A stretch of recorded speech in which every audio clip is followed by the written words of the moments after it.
ಎಲ್ರಿಗೂ ನಮಸ್ಕಾರ.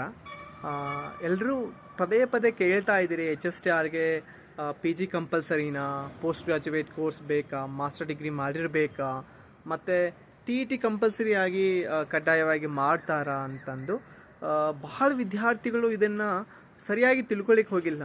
ಯಾವುದೇ ಸರ್ಕಾರಿಯ ಅಧಿಕೃತ ದಾಖಲೆ ಮುಖಾಂತರ ಟಿ ಇ ಟಿ ಕಡ್ಡಾಯವಾಗಿ ಅಥವಾ ಮಾಸ್ಟರ್ ಡಿಗ್ರಿಯನ್ನು ಕಡ್ಡಾಯವಾಗಿ ಮಾಡಿಲ್ಲ. ಇದು ತಮ್ಮ ಒಂದು ಗಮನಕ್ಕೆ ಗೊತ್ತಿರಬೇಕು. ಯಾರೋ ಒಂದು ಊಹಾಪೋಹವಾಗಿ ಅಥವಾ ಒಂದು ಅನಪೇಕ್ಷಿತವಾಗಿ ಹೇಳ್ತಾರೆ ಅಂತಂದರೆ ನೀವು ನಂಬಿಡೋದಾ? ನಾನು ನಿಮ್ಗೆ 2 ಪ್ರಶ್ನೆಗಳನ್ನು ಕೇಳ್ತೀನಿ. ಇದನ್ನು ಕಡ್ಡಾಯವಾಗಿ ಮಾಡಿದ್ದಾರೆ ಅಂತ ನಿಮ್ಮ ಕಡೆಯಿಂದ ಏನಾದರೂ ಅಧಿಕೃತ ದಾಖಲೆ ಇದೆಯಾ? ಇಲ್ಲ ತಾನೇ? ಇಲ್ಲ ಅಂದಮೇಲೆ ನೀವು ಯಾಕೆ ಚಿಂತೆ ಮಾಡ್ತಾ ಇದ್ದೀರಿ? ನೀವು ಯಾಕೋ ಅದ್ರ ಬಗ್ಗೆ ಲಕ್ಷ್ಯ ಕೊಡ್ತಾ ಇದ್ದೀರಿ? ನನಗಂತೂ ಗೊತ್ತಾಗ್ತಾ ಇಲ್ಲ. ನನ್ನ ಒಂದು ಪ್ರತಿಯೊಂದು ವಿಡಿಯೋಗೆ ಬಂದು ನೀವು ಕಮೆಂಟ್ ಹಾಕ್ತಾ ಇದ್ದೀರಿ, ಸರ್ ಎಚ್ ಎಸ್ ಟಿ ಆರ್ಗೆ ಪಿ ಜಿ ಮಾಡಿದ್ದಾರೆ, ಟಿ ಇ ಟಿ ಮಾಡಿದ್ದಾರೆ, ಇದ್ರ ಬಗ್ಗೆ ಹೇಳಿ ಅಂತಂದು.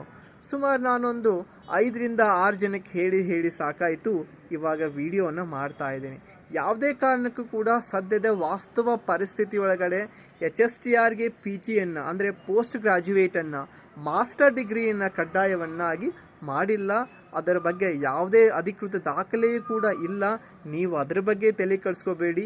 ನಿಮ್ಮ ಗುರಿ ಏನಿರಬೇಕು, ನಾನು ಸರ್ಕಾರಿ ಶಾಲೆ ಶಿಕ್ಷಕನಾಗಬೇಕು ಅನ್ನೋದಿರಬೇಕು ವಿನಃ ಈ ರೀತಿಯಾದಂತಹ ಅನಧಿಕೃತ ವಿಷಯಕ್ಕೆ ನೀವು ತಲೆ ಕೊಡಬೇಡಿ. 2ನೇ ವಿಷಯ ಬಂದುಬಿಟ್ಟು, ಪ್ರತಿಯೊಂದು ಕಾರ್ಯಕ್ರಮದೊಳಗಡೆ ನಮ್ಮ ಶಿಕ್ಷಣ ಸಚಿವರು ಒಂದೊಂದು ಹೇಳಿಕೆ ಮುಖಾಂತರ ತಮ್ಮ ಮನಸ್ಸಿಗೆ ಬೇಜಾರು ಮಾಡ್ತಾ ಇರ್ತಾರೆ. ಯಾಕಂದರೆ ಇದನ್ನು ನಾವು ನೋಡ್ತಾ ಬಂದು ಸುಮಾರು ಒಂದು 2.5 ವರ್ಷ ಕಳೀತಾ ಬಂತು. ಸೊ ಇದ್ರ ಬಗ್ಗೆ ನಿಮಗೆ ಸ್ಪಷ್ಟತೆ ಸಿಕ್ಕಿದೆ. ಬಟ್ ಯಾವುದೇ ಕಾರಣಕ್ಕೂ ಕೂಡ ನೀವು ಸ್ಟಡಿಯನ್ನು ನಿಲ್ಲಿಸಬೇಡಿ, ನೀವು ಬಿಡಬೇಡಿ. ಕನ್ಸಿಸ್ಟೆನ್ಸಿಯಾಗಿ ಮಾಡಿ, ಓದಿ, ಸರಿ ಆಗ್ತದ. ಎಲ್ಲವೂ ಕೂಡ ನಮ್ಮ ಕೈಯಲ್ಲಿದೆ. ಎಲ್ಲಿವರೆಗೂ ನಾವು ಆಗೋದಿಲ್ಲ ಅಂದು ನಾವು ಸುಮ್ಮನೆ ಬಿಡ್ತೀವೋ, ಸುಮ್ಮನೆ ಕುಳ್ತೀವೋ, ಆವಾಗ ಏನೂ ಕೂಡ ಆಗೋದಿಲ್ಲ. ಅದಕ್ಕೆ ನಮ್ಮ ಡಾಕ್ಟರ್ ರಾಜ್ಕುಮಾರ್ ಅವರು ಮಾತು ಹೇಳ್ತಾರೆ, ಕೈಲಾಗದು ಎಂದು ಕೈ ಕಟ್ಟಿ ಕುಳಿತಾರೆ ಅಂತ. ಹಾಡು ಚೆನ್ನಾಗಿದೆ, ಅದನ್ನೆಲ್ಲ ನಾವು ಕೇಳಿ ಮೋಟಿವೇಟ್ ಆಗಬೇಕೆ ವಿನಃ ಯಾವುದೇ ಕಾರಣಕ್ಕೂ ಕೂಡ ನಾವು ಈ ರೀತಿಯಾದಂತಹ ವಿಷಯಕ್ಕೆ ತಲೆ ಕೆಡಿಸ್ಕೋಬಾರ್ದು.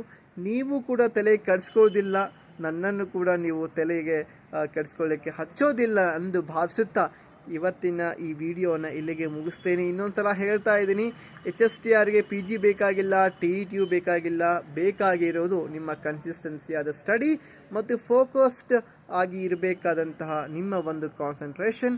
ಇದೆಲ್ಲ ಆದರೆ ನೀವು ಖಂಡಿತವಾಗ್ಲೂ ಕೂಡ ಹೈಸ್ಕೂಲ್ ಶಾಲೆ ಶಿಕ್ಷಕನಾಗ್ತೀರಿ ಅನ್ನೋದು ನನ್ನ ಒಂದು ಬಯಕೆ ಅಂತ ಹೇಳ್ತಾ ಇವತ್ತಿನ ವಿಡಿಯೋನ ಇಲ್ಲಿಗೆ ಮುಗಿಸ್ತೇನೆ. ನಮಸ್ಕಾರ.